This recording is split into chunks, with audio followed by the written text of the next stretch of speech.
Today we're going to do a demonstration on our 3D printed bath bomb mold of the Ladybug, which consists of a bottom plate, an outside shell, and a top plunger. So we're going to start by taking our bottom plate and sticking it on the bottom, taking our outside shell, putting that on the top. We're going to put a little bit of mix right on the bottom and give it a shake. Now we're going to press just to try to get all those details. Very lightly, you don't need to pack it hard. We're just giving some gentle presses because we want those details to come out. Continue filling nice and lightly. Just let your bath bomb mix drop down in. Give it some shakes in between. Make sure all that mix gets into the cracks and crevices. Give it more shakes if you need to.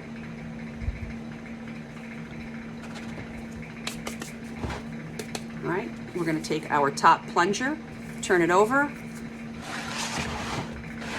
stick it on the top of the mold, and then just give some presses. Turn, press and turn.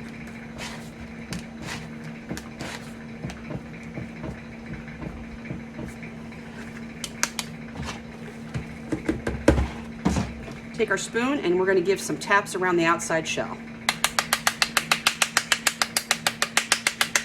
Taps on the top plunger.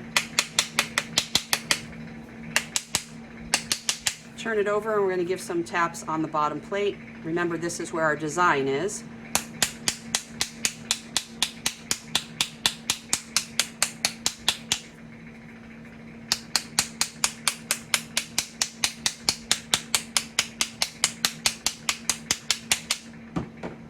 All right, now we're just going to lift straight up and off with our bottom plate, and we want to go slow, so you want to go nice and easy.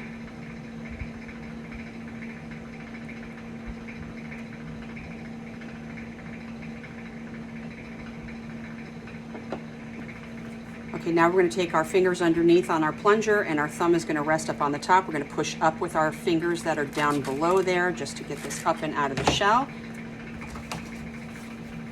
That's what it looks like. Take a cardboard on the top, turn it over, straight up and off with your plunger. And this is the flat side. There's no design on the bottom here. So now I'll go ahead and turn it over again so you guys can see the design. And there's our beautiful little ladybug. So if you guys would like to purchase this or any of the rest of the molds that we offer, you can find those on soap-chef.com. I will leave the link down below.